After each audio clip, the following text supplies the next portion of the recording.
Queridos amigos, en estas vísperas de Pentecostés, hablar de Pentecostés, del Espíritu Santo, en 20 minutos es complicadísimo, por eso se hacen novenas, habría que dedicarle tanto tiempo, pero voy a tratar de meter todo lo fundamental del Espíritu Santo y de esta fiesta hermosísima de Pentecostés en breve tiempo.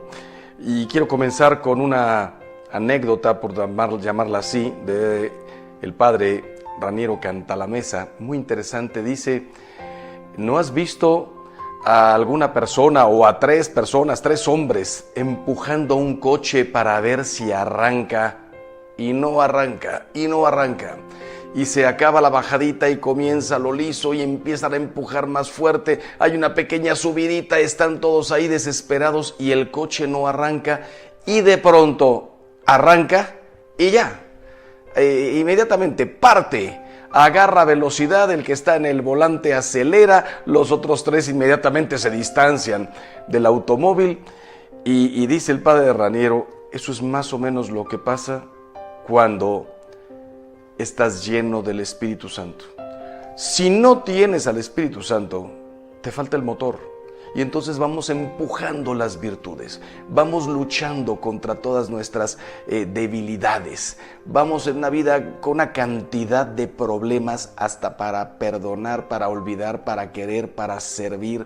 Se nos mete el egoísmo, la soberbia, la envidia, la lujuria, la avaricia, el materialismo, el hedonismo, y no salimos y rezamos, pero no arranca. ¿Qué es lo que nos falta? El motor, el Espíritu Santo. Y por eso es importantísimo hablar del Espíritu Santo, porque en lugar de estar luchando toda la vida, ¿por qué no mejor dejamos que Él actúe en nosotros? ¿Qué decirles así brevísimamente del Espíritu Santo y de esta fiesta hermosa de Pentecostés? Primero, que existía la fiesta ya desde el Antiguo Testamento. Los judíos tenían una fiesta que se llamaba Pentecostés. Dice por eso los Hechos de los Apóstoles, el día de Pentecostés. No es que le pusieran Pentecostés porque llegó el cristianismo. No, estaba naciendo. Ahí no había fiestas de nada para los cristianos. El día de Pentecostés, que se celebraba justo 50 días después de la Pascua, que también era una fiesta judía. En el Antiguo Testamento era primero la fiesta de las 7 semanas, como atestigua el Deuteronomio 16:9, cuando se ofrecía a Dios las primicias de la cosecha. Pero en tiempos de Jesús, la fiesta ya se había enriquecido. Recordaba el día en que Moisés subió al monte Sinaí y recibió las tablas de la ley y las enseñó al pueblo. Y le enseñó todo lo que Dios quería de ellos. Celebraban, por tanto, así la alianza del Antiguo Testamento que el pueblo estableció con Dios y Dios con el pueblo. Ellos se comprometieron a vivir según sus mandamientos y Dios se comprometió a estar siempre con ellos. La gente, por tanto, en tiempos de Cristo venía de todas partes al templo de Jerusalén para festejar esta fiesta de Pentecostés. Qué impresionante. ¿Qué significa que el Espíritu Santo viene sobre la iglesia justo el día que el pueblo de Israel celebraba la fiesta de la ley y de la alianza? ¿Qué significa esto? Es para indicar que el Espíritu Santo es la nueva ley, la nueva ley, la ley espiritual, que sella la alianza nueva y eterna. Una ley nueva escrita ya no en tablas de piedra, sino en el corazón de los hombres. Por eso el viento, las ráfagas como en el monte Sinaí. Decía San Agustín: ¿quién no quedaría golpeado por esta coincidencia y a la vez por esta diferencia? Se cuentan 50 días desde la celebración de la Pascua en Egipto hasta el día en que Moisés recibió la ley escrita en tablas por el dedo de Dios. Igualmente, cumplidos 50 días de la inmolación del verdadero Cordero que es Cristo, el dedo de Dios, que es el Espíritu Santo, llenó de sí a todos los fieles ahí reunidos. ¡Qué coincidencia y qué diferencia! Dios había prometido mandar su Espíritu en varias ocasiones. Jesús, durante la última cena, promete a sus apóstoles lo siguiente: mi Padre os dará otro abogado que estará con vosotros para siempre, el Espíritu de verdad. Juan 14. Más adelante les dice: les he dicho estas cosas mientras estoy con ustedes, pero el abogado, el Espíritu Santo que el Padre enviará en mi nombre, ese les enseñará todo y traerá a la memoria todo lo que yo les he dicho. Siempre San Juan 14.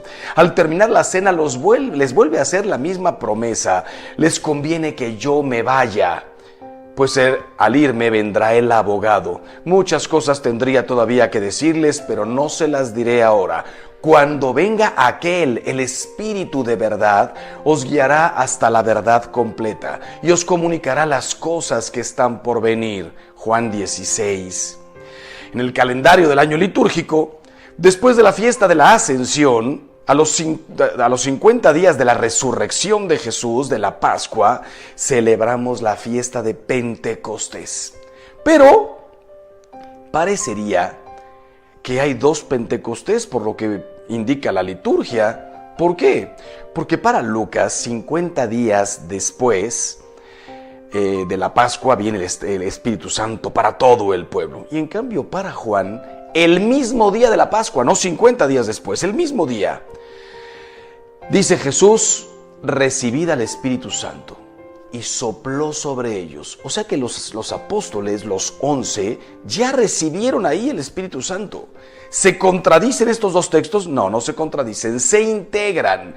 Primero Jesús sopló el Espíritu Santo sobre los apóstoles para demostrarnos, por decirlo así, de dónde venía: de Jesús. Yo se lo transmito, y sopló sobre ellos. Recibid al Espíritu Santo.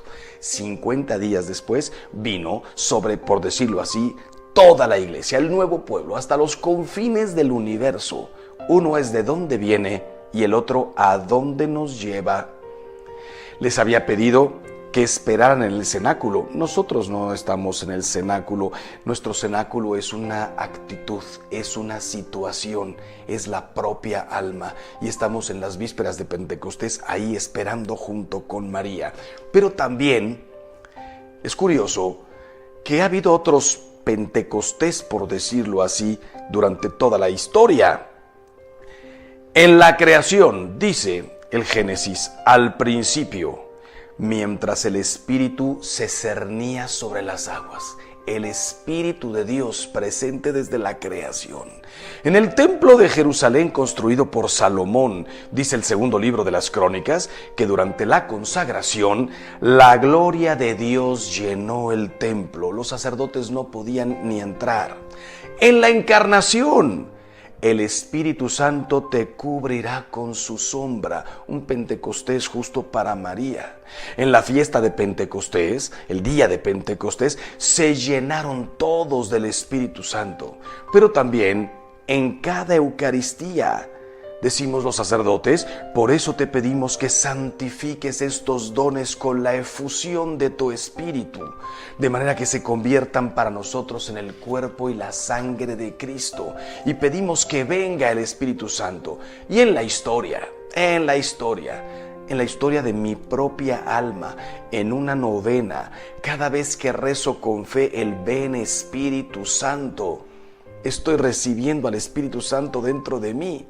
¿Qué es lo importante de tener al Espíritu Santo dentro de mí? Dice San Pablo en su primera carta a los Tesalonicenses 5:23, que el mismo Dios de la paz os santifique totalmente, y que todo vuestro espíritu, alma y cuerpo se mantengan sin reproche.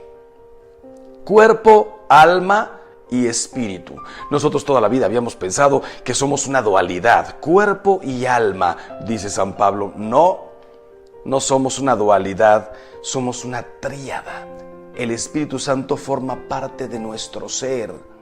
Por eso dice San Pablo: ¿no sabéis que vosotros sois templos del Espíritu Santo, que el Espíritu Santo habita en vosotros? Decía también San Ireneo, entre el primer y segundo siglo: el hombre está compuesto por cuerpo, alma y espíritu. La carencia del Espíritu Santo es una carencia terrible. Por eso dice el himno al Espíritu Santo: mira el vacío del hombre si tú le faltas por dentro. Yo les enviaré al Espíritu Santo. Entonces somos cuerpo, alma y espíritu. Por eso hay gente que por supuesto tiene cuerpo y alma, tienen sentimientos, tienen su cuerpo, hacen la digestión, respiran, tienen sentimientos buenos, malos, pueden amar, pueden odiar, pueden vengarse, hacer cosas que solamente podemos hacer los humanos, pero falta un tercer elemento. ¿Cuál es? El Espíritu Santo, el que te impulsa a hacer todos los actos de amor. Por eso hay gente que teniendo cuerpo y alma odia, se venga, pega, maltrata, traiciona. Es el Espíritu Santo el que nos hace amar, querer, servir y hacer los actos más heroicos, como el sacrificio de la propia vida, que serían simplemente inimaginables. Dice la liturgia del día de Pentecostés: todos quedaron ese día llenos del Espíritu Santo, ya no tuvieron miedo, salieron a predicar a todo el mundo las enseñanzas de Jesús, cosa que no podían haber hecho un día antes. El Espíritu Santo les dio fuerzas para la gran misión que tenían que cumplir: llevar la palabra de Jesús a todas las naciones, bautizar a todos los hombres en el nombre del Padre y del Hijo y del Espíritu Santo. Ese día es cuando comenzó a existir la iglesia como tal. Y dijo San Pedro: ¿qué tenemos que hacer? Vengan y bautícense y reciban al Espíritu Santo. El Espíritu Santo es Dios, es la tercera persona de la Santísima Trinidad. La Iglesia nos enseña que el Espíritu Santo es el amor que existe entre el Padre y el Hijo. El Espíritu Santo llena nuestras almas en el bautismo y después de manera perfecta en la confirmación. Con el amor divino de Dios dentro de nosotros, somos capaces de amar a Dios y al prójimo. El Espíritu Santo nos ayuda a cumplir nuestro compromiso de vida con Jesús. ¿Y cuáles son los nombres principales que encontramos en la Sagrada Escritura del Espíritu Santo?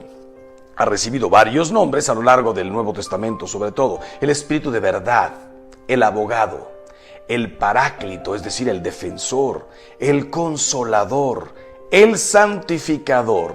Estos nombres responden, por así decirlo, a la misión del Espíritu Santo. El Espíritu Santo es santificador. Para que el Espíritu Santo logre cumplir con su función, necesitamos nosotros entregarnos totalmente a Él, dejarnos conducir dócilmente por sus inspiraciones, para que pueda perfeccionarnos y crecer todos los días en la santidad. El Espíritu Santo mora en nosotros. Dice San Juan 14:16: yo rogaré al Padre y les daré otro abogado que estará con ustedes para siempre. Y la primera carta a los Corintios 3:16 dice: ¿no saben que son templos del Espíritu de Dios, que el Espíritu Santo habita en ustedes? Es por esta razón que debemos respetar nuestro cuerpo y nuestra alma. Está en nosotros para obrar, porque es dador de vida. Esta aceptación está condicionada a nuestra aceptación libre y aceptación libre y colaboración. Si nos entregamos a su acción amorosa y santificadora, el Espíritu Santo obra, hace maravillas en nosotros. El Espíritu Santo ora en nosotros. Necesitamos de un grande silencio interior y de una profunda pobreza espiritual para pedir que ore en nosotros el Espíritu Santo, dejar que Dios ore en nosotros siendo dóciles al Espíritu. Ninguno de nosotros puede decir ni siquiera la palabra Jesús es el Señor si el Espíritu Santo no se lo da. Nosotros no nos atrevemos a pedir realmente todo lo que necesitamos. El Espíritu Santo ora en nosotros para que le pidamos al Padre, y por intercesión de Jesús para que nos conceda todo lo que necesitamos. El Espíritu Santo nos lleva a la verdad plena. Nos fortalece para que podamos ser testigos del Señor. De ahí los mártires, testimonios. Nos muestra la maravillosa riqueza del mensaje cristiano. Nos llena de amor, de paz, de gozo, de fe y de creciente esperanza.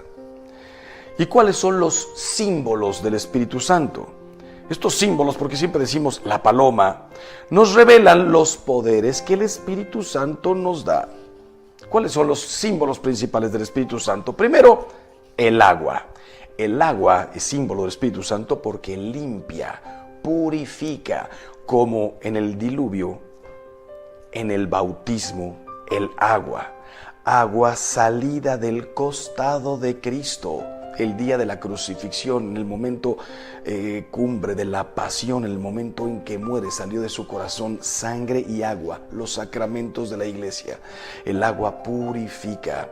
El pasaje del arca de Noé, el diluvio, no fue más que una imagen de lo que después iba realmente a suceder con el bautismo. Él es otro símbolo del Espíritu Santo, la unción. En el Antiguo Testamento se ungía a los reyes, especialmente a David. Mesías significa ungido. Cristo es el ungido del Espíritu de Dios.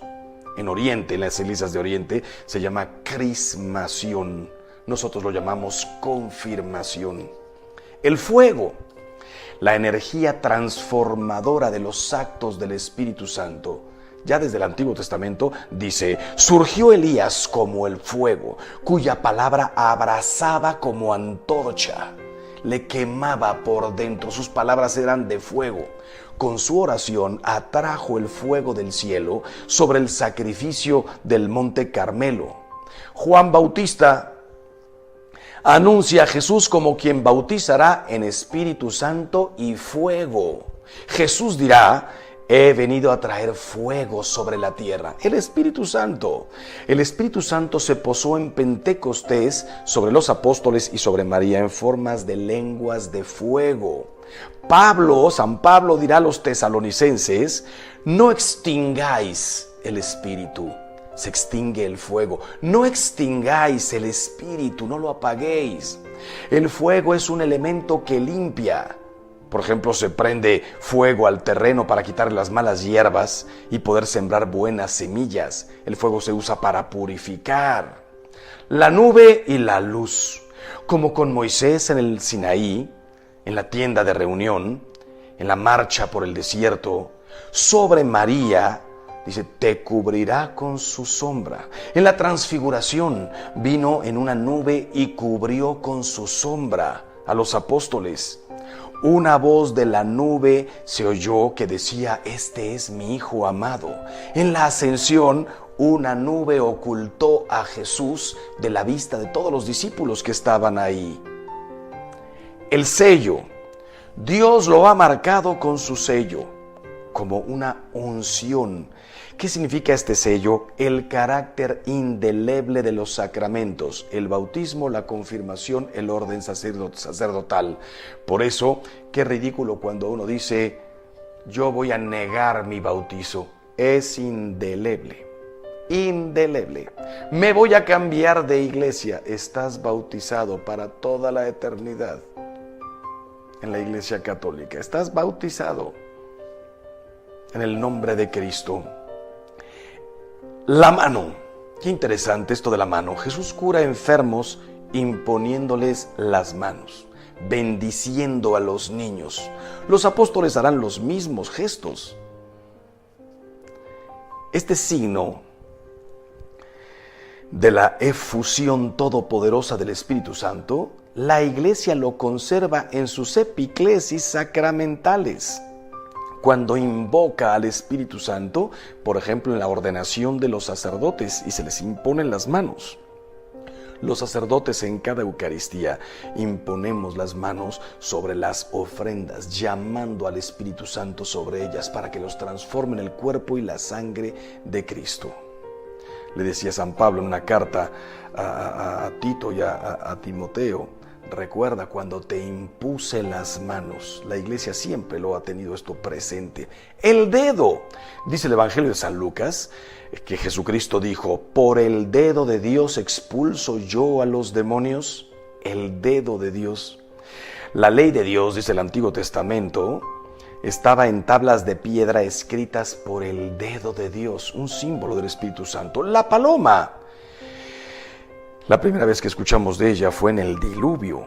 Noé salió y ya cuando terminó el diluvio envió una paloma que volvió con un ramo de olivo, como demostrando que la tierra otra vez era habitable. Cristo sale de las aguas y el Espíritu Santo se posa sobre él en forma de paloma. El viento es una fuerza invisible pero real. Así es el Espíritu Santo, dice el Evangelio, sopla donde quiere. El Espíritu Santo es una fuerza invisible y poderosa que habita en nosotros y nos purifica de nuestro egoísmo para dejar paso al amor. Y por eso, aunque no lo ves, cuando el Espíritu Santo entra dentro de una persona, lo hace hacer las obras de Dios, los grandes santos. Y qué importante, el Espíritu Santo y la Iglesia. ¿Qué hace el Espíritu Santo en la Iglesia? Desde la fundación de la Iglesia, el día de Pentecostés, el Espíritu Santo es quien la construye, anima, santifica, le da vida, unidad, la enriquece con sus dones. El Espíritu Santo sigue trabajando en la Iglesia de muchas maneras distintas, inspirando, motivando, impulsando a los cristianos en forma individual o como iglesia entera, al proclamar la buena nueva de Jesús. O, por ejemplo, puede inspirar al Papa, darle un mensaje importante para la humanidad, inspirar a un obispo en su diócesis para promover un apostolado. El Espíritu Santo asiste especialmente al representante de Cristo en la tierra, el Papa, para que guíe rectamente a la Iglesia y cumpla su labor de pastor del rebaño de Jesucristo. El Espíritu Santo construye, santifica, da vida y unidad a la Iglesia. El Espíritu Santo tiene el poder de animarnos y santificarnos y lograr en cada uno de nosotros actos que nosotros por nosotros mismos no podríamos realizar. Esto lo hace a través especialmente de sus 7 dones que ustedes conocen perfectamente, estos dones, regalos de Dios. Solo con nuestro esfuerzo podemos hacer que crezcan en nosotros o se desarrollen. Nosotros solos no podemos, lo hace Dios, pero con nuestro esfuerzo, con nuestra colaboración, aceptación, participación, necesitan de la acción directa del Espíritu Santo para poder actuar estos dones en cada uno de nosotros y nuestra participación. ¿Qué dones? Sabiduría. Nos permite entender, experimentar y saborear las cosas divinas para poder juzgarlas rectamente. Entendimiento. Por él, nuestra inteligencia se hace apta para entender intuitivamente las verdades reveladas y las naturales de acuerdo al fin sobrenatural que tienen. Nos ayuda a entender el porqué de las cosas que nos manda Dios. Consejo. Permite que el alma intuya rectamente lo que debe de hacer en una circunstancia determinada y nos ayuda a ser buenos consejeros de los demás, guiándonos por el camino del bien. Fortaleza. Fortalece el alma para practicar toda clase de virtudes heroicas, con invencible confianza en superar los mayores peligros o dificultades que puedan surgir. Nos ayuda a no caer en las tentaciones que nos ponga el demonio. Ciencia. Hace capaz a nuestra inteligencia de juzgar rectamente las cosas creadas de acuerdo con su fin sobrenatural. Nos ayuda a pensar bien y a entender con fe las cosas del mundo. Piedad es un regalo precioso que le da Dios al alma para ayudar a amar a Dios como Padre y a los hombres como hermanos, ayudándolos y respetándolos. Y temor de Dios le da al alma la docilidad para apartarse del pecado por temor de disgustar a Dios, que es su supremo bien. No es tener miedo de Dios, no, temor de ofenderlo, de apartarnos de Él.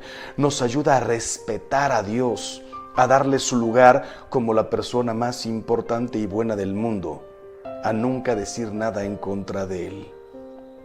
¿Y cuáles son finalmente los frutos del Espíritu Santo? Cada una de estas palabras se explica por sí sola. Caridad, gozo, paz, paciencia, longanimidad, grandeza de alma, bondad, benignidad, mansedumbre, fidelidad, modestia, continencia, castidad. De cada una de estas palabras, de cada uno de estos frutos se podría dar una charla enorme. Quisiera terminar simplemente diciendo: el Padre crea, el Hijo rescata, el Espíritu Santo santifica. Y con palabras de Conchita Cabrera de Armida, el Padre nos hace hombres, el Hijo cristianos, el Espíritu Santo santos. Pues queridos hermanos, aprovechemos esta fiesta de Pentecostés para incorporar cada uno de nosotros en nuestra vida, en nuestra alma, en nuestro ser, al Espíritu Santo, para que en lugar de pasarnos la vida empujando nuestra vida, que tenga un motor que la impulse. Que Dios los bendiga siempre.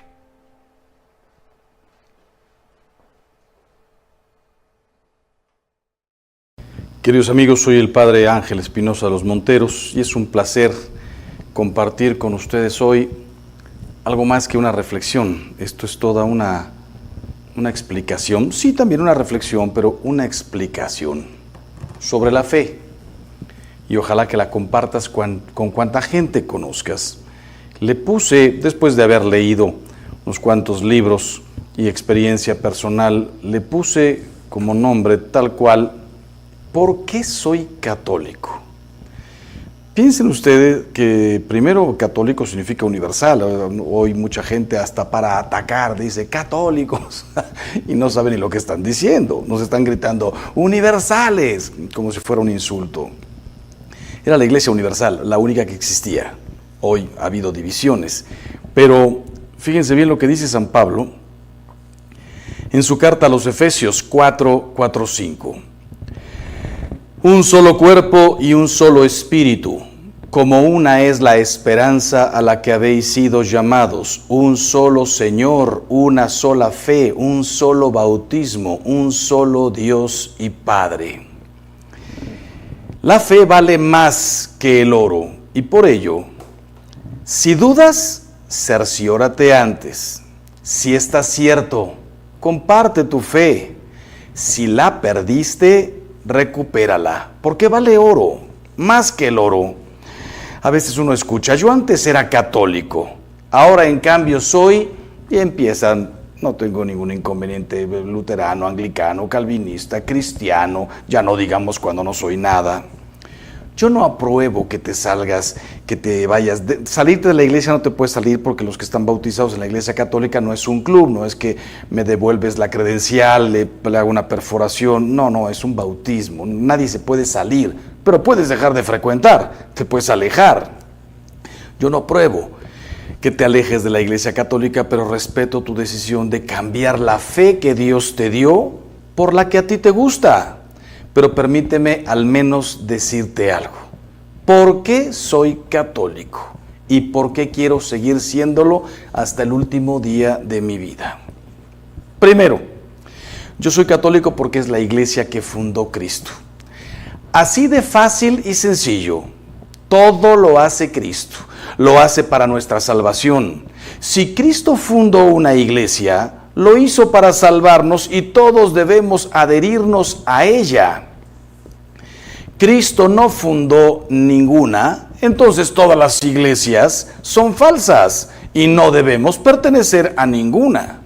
Por eso, a pesar de que reconocemos los muchos elementos de santidad y verdad que hay en otras iglesias, para el católico no tiene sentido ni razón el dejar la iglesia de Cristo para pasarse a otra fundada por un hombre, por más inteligente o famoso que éste sea. Cristo, nuestro único Salvador, instituyó su iglesia santa. Esta única iglesia subsiste en la iglesia católica. Esto es lógico. Si hay un único Salvador, debe haber una única iglesia. Yo respeto y reconozco las muchas cosas buenas que hay en otras iglesias cristianas, pero yo quiero vivir y morir en la que Cristo fundó. Incluso me ha tocado que me inviten a la casa de algún cristiano o de otra denominación y me pide confesión, y cuando le digo, pero ¿eres católico, eres cristiano, qué eres tú? Y me dice, a ver, padre, para vivir cualquier iglesia es buena, para morir solo la iglesia católica. Yo fui católico, quiero volver, aunque sea los últimos días de mi vida. Quiero la absolución, quiero la Eucaristía. Segundo, Yo soy católico porque mi iglesia es una familia. Hay quien afirma, yo soy cristiano de la Biblia y no necesito la iglesia. Pero esto es un error enorme, porque ser cristiano es vivir en comunión con los demás. Dios quiere que nos ayudemos unos a otros en el camino de la salvación. Yahvé mandó construir una barca a Noé y se salvaron todos los que estaban dentro. Si lees la primera carta de San Pedro 3:20, Noé se salvó en familia. Por eso la barca es símbolo de la iglesia. Los israelitas se salvaron juntos con Moisés como su jefe y guía. La iglesia que es el nuevo pueblo de Dios. Si tú crees que puedes recorrer solo el desierto, usando como mapa tu propia interpretación de la Biblia, no culpes a Dios si te pierdes. Por eso, Cristo no escribió un libro, sino que fundó una iglesia. Y por eso San Pablo no llama a la iglesia Club de Jesús, sino Cuerpo de Cristo. Para que entiendas que al separarte de su iglesia, te separas de Cristo. No te sales de un club. Lean el Evangelio de San Juan 15:1-6. Tercero, yo soy católico porque en la iglesia conozco con certeza la doctrina de Cristo. Total, completa. Cristo mandó a sus apóstoles a enseñar toda su doctrina a todos, todo el tiempo. Toda, a todos, todo el tiempo. Lean Mateo 28:16-20. Y a nosotros nos pidió escucharlos a ellos. Quien a vosotros escucha, a mí me escucha. Quien a vosotros rechaza, a mí me rechaza. Lean Lucas 10:16. Hoy hay muchos que predican a Cristo y como San Pablo nos alegramos. Pero nosotros queremos escuchar solo a los que Cristo envió. Estos son los apóstoles y sus legítimos sucesores. Cuarto, mi iglesia es la casa de Dios. Yo conozco iglesias protestantes muy grandes y bonitas, diría preciosas, y ahí Cristo puede hacerse presente si se reúnen en su nombre. Mateo 18:20, donde haya dos reunidos en mi nombre, ahí estoy yo. Pero no las cambio por la silenciosa, pobre, pequeña iglesia de mi pueblo, porque ahí está Cristo realmente presente bajo las especies del pan y del vino, las especies eucarísticas. Ahí puedo hablar con Dios como con un amigo, porque está ahí presente. Lean Éxodo 33:11. Hay quien dice que todas las iglesias son iguales, y es verdad, pero solo por fuera. Por dentro en mi iglesia está la lámpara encendida del santuario, la lámpara del Santísimo, la lámpara símbolo de la presencia de Dios. Lean Samuel 3:3. Con razón dice San Pablo que la iglesia es casa del Dios vivo. Lean Timoteo 3:15. Yo no estoy dispuesto a dejar la casa de Dios para irme a la casa del vecino, aunque sea más grande, más bonita, se cante mejor, sea más hermosa, pero en donde no esté mi Dios vivo. Quinto, yo soy católico porque es la única iglesia viva y me ofrece a Dios como pan de vida. Yo no quiero que Cristo me reproche a mí. Vosotros escudriñáis las Escrituras, le decía a los fariseos, pero no queréis venir a mí para tener vida. Lean Juan 5:39-40. Él me invita. Yo soy el pan de vida. El que viene a mí, no le echaré fuera. Juan 6:34-37. Todas las iglesias cristianas escudriñan las Escrituras, como los fariseos, y todos dicen tener la razón, por eso no se ponen de acuerdo, por eso son diferentes, la luterana, la calvinista, la de Zwinglio, la anglicana, los cristianos, ya no digamos otras sectas, los testigos de Jehová, los mormones, todos utilizan el nombre, la figura de Cristo, pero no lo siguen. Escudriñan como los fariseos las escrituras, pero solo la Iglesia Católica me ofrece a Cristo el pan de vida. Juan 6:55-58.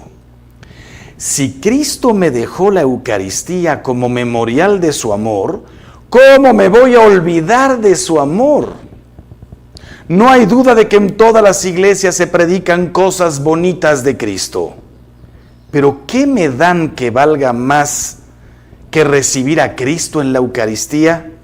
Lean el Catecismo de la Iglesia Católica, número 1380. ¿Qué me dan que valga más que recibir a Cristo en la Eucaristía? Buenos predicadores por todas partes, banquetes por todas partes, amistad, no hace falta ir ni siquiera a una iglesia, protección, todo lo encuentras en cualquier parte. La Eucaristía, solo en la Iglesia Católica. Sexto, yo soy católico porque Cristo me encomendó a su madre. El discípulo amado al pie de la cruz representaba a todos los cristianos. Si Cristo me dice, ahí tienes a tu madre, Juan 19:27, ¿cómo me voy a ir a otra iglesia que la desprecia y afirman que es una mujer cualquiera? Si San Juan se la llevó a su casa, ¿cómo me voy a ir a otra iglesia que ni siquiera me deja tener un cuadro de la Santísima Virgen? Ya sabemos que el cuadro no es la Virgen, una imagen, una pintura, un icono, una escultura, una talla que me ayude a recordarla, como cuando enciendo mi computadora y sale por ahí la foto de mi madre, la recuerdo. No es mi madre, es un recuerdo, una imagen que me lleva inmediatamente el corazón a mi madre y a todo lo que hizo por mí. Es interesante comprender que Jesús dijo, madre, he ahí a tu hijo, mujer, he ahí a tu hijo, hijo, ahí tienes a tu madre. Nunca dijo, María, te dejo a Juan, Juan, ahí te quedas con María. Nos habló de la madre y del hijo. Jesús no hizo regalos particulares, no dejó la Eucaristía para una persona. No le enseñó el Padre Nuestro a una persona nada más y dijo, nada más lo rezas tú. No bautizó nada más a 1 o a 5 y les dijo, ustedes 5 serán los únicos 5 bautizados de toda la humanidad. No, todo lo que hizo Jesús fue para id, vayan, evangelicen, llévenlo, bauticen, conviertan, enseñen a todos, la Eucaristía, a todos. Mi madre le dijo, hijo. Juan estaba ahí representándonos a todos, como los 12 en la Eucaristía, como en tantos otros milagros. La dejó para nosotros. Yo soy el hijo y ella es la madre. Séptimo, yo soy católico por amor a la verdad. Según el principio protestante de la interpretación privada de la Escritura, cada quien puede enseñar su opinión. Yo respeto las opiniones de los demás, pero Cristo es la verdad, no la opinión. La opinión lleva a la confusión y a la división. La verdad lleva a la única certeza. Opinar, hoy vivimos en un... Antes opinaban solo los inteligentes, solo los formados, solo los que sabían leer, solo los que tenían acceso a la universidad. Desde que existen las redes, todos opinamos, cualquiera, de lo que no sabes. Te preguntan incluso si sería factible construir aquí enfrente un edificio. Yo digo que sí. ¿Ya investigaste el terreno? ¿Sabes de cuánto hay que profundizar? ¿Qué espacio tiene que tener? ¿Cuántas hectáreas mínimas para que quepan las calles, los tanques de agua, esto, lo otro, el campo de fútbol o lo que vayas a construir? No, yo opino que aquí enfrente podríamos hacer el estadio de la ciudad. No me digas, no opines si no sabes. Desde que existen las redes, todo es opinable, sobre medicina, sobre arquitectura, sobre política, todo es opinable. También sobre religión. Esto fue lo que hizo el principio protestante. La única certeza es Cristo. Cristo erigió a su iglesia como columna y fundamento de la verdad. Lean Timoteo 3:15. Por eso la Iglesia Católica es la maestra de la verdad. Y su misión es exponer y enseñar únicamente la verdad, que es Cristo. No cuentan ni siquiera las opiniones de algún padre, alguna hermana religiosa que pudiera no tener estudios. No, se enseña lo que está en el Evangelio, tal cual. Y 2000 años de doctrina católica. Le dijo Jesús a Pedro: lo que ates en la tierra queda atado en el cielo, lo que desates en la tierra queda desatado en el cielo. Solamente a Él le dio el poder. Entonces, exponer y enseñar únicamente la verdad, que es Cristo. Nosotros no negamos que en otras iglesias cristianas haya muchos elementos de verdad, pero recuérdalo, un trozo de espejo puede muy bien reflejar la luz del sol, pero no por eso voy a dejar al sol para quedarme con su reflejo. Octavo, yo soy católico porque me entusiasma el testimonio de sus santos, el heroísmo de sus mártires, la multitud de sus vírgenes, el celo de sus predicadores, el amor de sus misioneros. Hay quien pretende confundirnos mencionando los malos papas, los malos sacerdotes, la Inquisición, etc. Yo les respondo así: a mí enséñame una iglesia que tenga más mártires que hayan dado su vida por Cristo, más misioneros que hayan predicado el Evangelio, más mujeres consagradas al servicio de los pobres, y yo me voy con esa iglesia. El silencio de los que oyen esto es elocuente. No existen. De hecho, todas las iglesias cristianas vienen de la católica. Todos tuvimos la única misma raíz. Después el hombre, por egoísmo, por soberbia, por desacuerdos, por lo que sea, se fueron separando. Si es en la iglesia católica donde veo el poder de Cristo más fuerte, la gracia de Cristo más abundante, su santidad más atractiva, su caridad más eficiente, me pasan por la mente mientras hablo los lasallistas, los jesuitas, los dominicos, los franciscanos, la Madre Teresa de Calcuta, los escolapios, con la cantidad de obras que han hecho en 2000 años. Algunos de sus hombres y mujeres se han equivocado, sí, yo también, tú también, todos nos hemos equivocado. Pero más santos, ¿en dónde los encuentras? Los carmelitas y muchos que no puedo recordar, los agustinos. Su santidad más atractiva, su caridad más eficiente, todos los dedicados a la educación, a los hospitales, a las cárceles, atender a las mujeres que se han desviado en la vida, no digamos los hombres que se han desviado en la vida. Por eso soy y quiero seguir siendo católico. Noveno, yo soy católico porque a Cristo no le gustan las divisiones y quiere que todos unidos formemos un solo rebaño bajo un solo pastor. El sectario primero siembra duda y desconfianza, después corta y separa y por último acapara. Jesucristo quiere la unidad. Lean San Juan 17, 21, 23. Porque la unidad es símbolo de la caridad. Él oró por la caridad. Padre Santo, guarda en tu nombre aquellos que me has dado, para que sean uno como nosotros.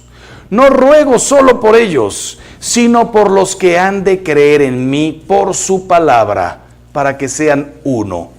¿Cuántas oraciones conoces que hizo Jesús? El Padre Nuestro nos la enseñó. En Getsemaní estaba orando: Padre, si es posible que pase de mí este cáliz, pero no se haga como yo quiero, sino como quieres tú. ¿Qué más oraciones? Prácticamente no hay, excepto el Evangelio de San Juan, desde el capítulo 13, 14, más concretamente desde el 15, después del lavatorio de los pies, la última cena, Jesús se pone a orar. No como cuando nos dijo: cuando oréis, orad así. No nos enseñó el Padre Nuestro. No, Él se puso a orar, a hablar con su Padre delante de los apóstoles. Padre, que sean uno. como tú y yo somos uno. Léelo, vas a ver cuántas cosas le pide al Padre. Nuestro Señor quiere que en su iglesia haya un solo rebaño y un solo pastor. Juan 10:16. Él confió a Pedro sus ovejas y corderos. Apacienta mis ovejas, apacienta mis corderos. Juan 21:15-17. Si eres oveja de Cristo, déjate apacentar por el pastor puesto por Cristo. Él desea que estemos unidos y no divididos en multitud de iglesias al gusto del consumidor, en donde cada quien puede creer más o menos algunas cosas, en algo nos parecemos, en otras diferimos. Lean el Catecismo de la Iglesia Católica número 820.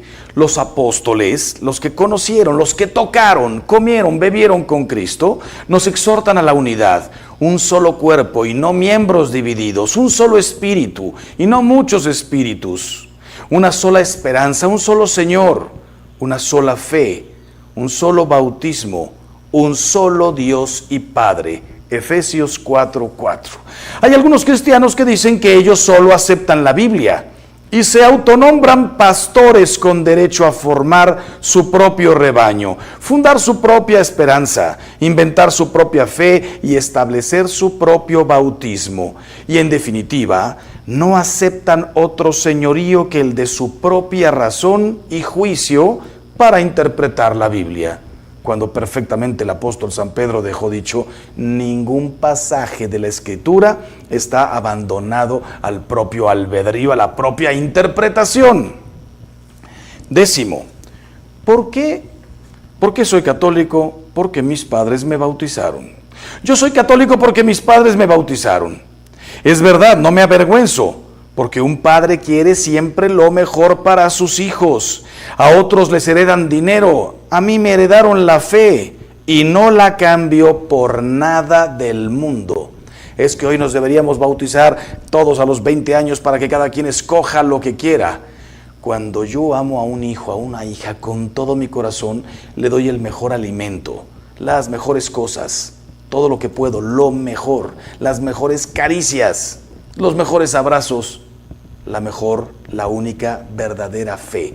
No digo cualquier cosa funciona. 11. Soy católico por la gracia de Dios. La fe católica es un talento que Dios te dio y te va a pedir cuentas de él. Tú eres culpable si la pierdes por tu negligencia. Mateo 25, 24, 28. Por eso dice Jesús, el que perseverare hasta el final, ese se salvará. Mateo 10, 22. El Papa lo decía hace poco con estas palabras: si la fe es un talento de Dios para acercar a otros a la fe, por ello te doy varios consejos. Son consejos de San Juan Pablo II. Bueno, son consejos de otros sacerdotes, pero fundado en lo que dijo Juan Pablo II. La fe es un talento. Primero, estudia la fe. La Iglesia Católica no tiene miedo de la verdad, estúdiala, lo único que teme es la ignorancia.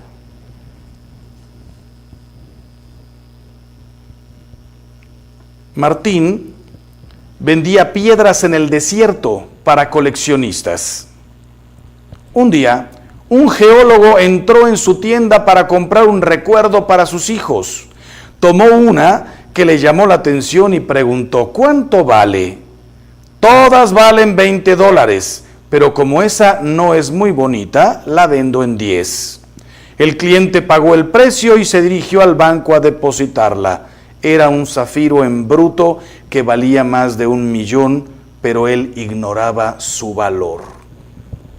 Estudia tu fe. No todas son iguales, no todas valen lo mismo, no todas tienen el tesoro impagable, incalculable de la Eucaristía. Segundo consejo, practícala. Muchos cambian su fe porque nunca la practicaron. La fe no entusiasma sino al que la vive. Por eso está el dicho ya desde hace muchísimos años. Católico ignorante, próximo protestante. católico no practicante, seguro protestante. En esta misma línea, Juan Pablo II nos dejó dicho: uno de mis motivos que pueden llevar a acoger las proposiciones de esos nuevos movimientos religiosos es la época de la coherencia con que algunos cristianos viven su compromiso y también deseo de una vida cristiana más fervorosa, que se espera experimentar en determinada secta, cuando la comunidad que se frecuenta está poco comprometida, pero se trata de un engaño. Del malestar interior antes mencionado, se sale mediante la verdadera conversión interior, según el Evangelio, y no afiliándose irreflexivamente a esa clase de grupos. El Papa, en pocas palabras, lo que quiere decir es: como yo no encontré lo que quería en la Iglesia Católica, me salgo y me voy con un grupo que sí practica. El Papa nos dice: practica tú. Como le dijo nuestro Señor Jesucristo a San Francisco de Asís: reconstruye mi iglesia, no cámbiate de iglesia. Y tercer consejo, compártela. También de Juan Pablo II: la fe se fortalece dándola. La fuerza de las sectas está en el silencio y en la pasividad de los católicos. La verdad no necesita ni de gritos ni de alharacas, se impone por sí misma. Basta predicarla con claridad y vigor. Conviértete en evangelizador de tiempo completo, repartiendo a tus amigos, en casa, en el trabajo, lo que sea, tus conocimientos, tu testimonio, repartiéndolo con tu propia vida. Hay dos maneras de compartir la fe: con mis palabras y, la mejor de todas, con mis obras, desde luego con la liturgia, en la misa, mis palabras, mis obras, sacramentos. Termino recordándote: el Concilio Vaticano II reconoce que fuera de la Iglesia Católica se encuentran muchos elementos de santidad y verdad, y nos sentimos unidos a esos hermanos en Cristo. Lo dice la Lumen Gentium, capítulo 8.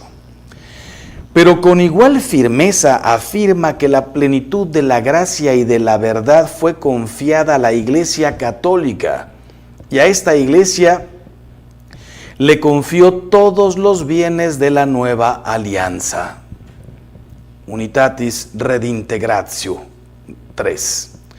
Todos enseñan verdades, unos menos, otros más, otras iglesias más, pero la Iglesia Católica es la que guía a la verdad completa. Lumen Gentium 4. Ella, por voluntad de Cristo, es maestra de la verdad. Dignitate Humanae 14. Todo está en el concilio. La Iglesia reconoce que hay muchos que honran a la Sagrada Eucaristía como norma de fe y de vida. Lumen Gentium 15. Pero afirma que esa escritura va unida a la tradición y al magisterio. Quise decir hace un momento: honran a la Sagrada Escritura como norma de fe y vida, Lumen Gentium 15, pero afirma también la Iglesia que esa escritura va unida a la tradición y al magisterio, de modo que ninguno puede subsistir sin los otros. Dei Verbum 10. Como las grandes obras maestras a la Iglesia de Cristo, todos la imitan, pero ninguno la iguala ni la supera, porque es obra de Cristo. Piensen que antes que la Escritura estaba la tradición y el magisterio. Antes que la Escritura estaban los apóstoles, los discípulos, la divulgación verbal, las enseñanzas de los apóstoles. Después de muchos años más se plasmó. ¿Qué es más importante? Las tres van de la mano, no subsisten una sin la otra. Si yo te digo la Escritura, ¿y quién la escribió? Si yo te digo la tradición, ¿y dónde quedó? Necesitamos la Escritura. El magisterio, ¿y en qué se basa el magisterio? No se puede separar tradición, magisterio y Escritura. Terminamos con una pequeña oración en la que le pedimos a nuestro Señor: Señor Jesús, no dejes que los cuervos de la duda se coman la semilla de la fe que tú plantaste en mi corazón. Que no sea ahogada por las espinas de mis propias pasiones, sino que a través del estudio y del testimonio eche raíces en mi corazón y dé mucho fruto. Que así sea. Divulguen todo esto para que no haya un solo católico que en el fondo pueda decir, la verdad es que no sé por qué soy católico. ¿Por qué eres católico? Porque me bautizaron, porque mis papás son católicos. Pero ¿y en qué crees? En todo esto es en lo que hay que creer. Que Dios los bendiga siempre y hagamos todo el bien que podamos.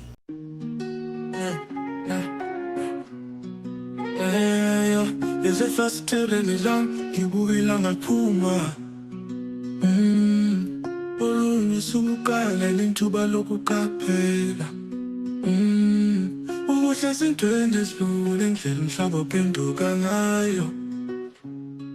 Sinokuhlabelela kwezinyoni icule langazelelayo.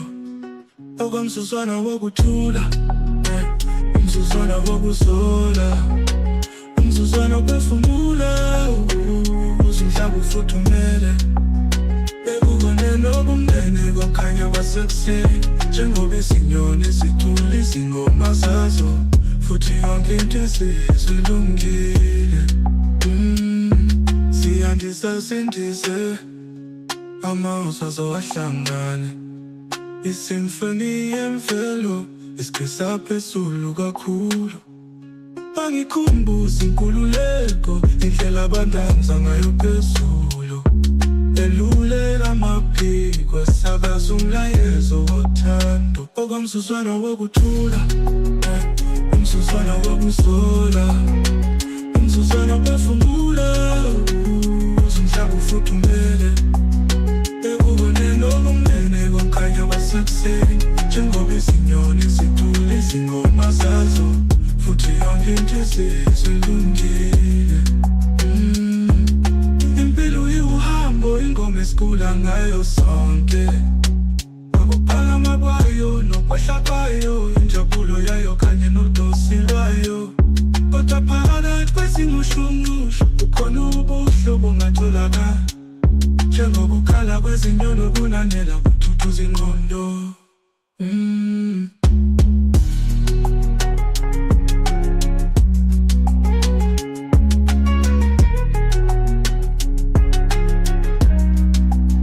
Okomsuswana wokuthula, umsuswana wokuzola, umsuswana ophefumula, umhlaba ufuthumele. Bekubone nobumnene kwakhanya kwasekuseni, njengoba izinyoni zicula izingoma zazo. Futhi yonke into sesilungile. Impilo iwuhambo, ingoma esicula ngayo sonke. Ukuphakama kwayo nokwehla kwayo, injabulo yayo kanye nodosi lwayo. Kodwa phakathi kwezingushunqushu kukhona ubuhlobo ongatholakala, njengokukhala kwezinyoni okunanela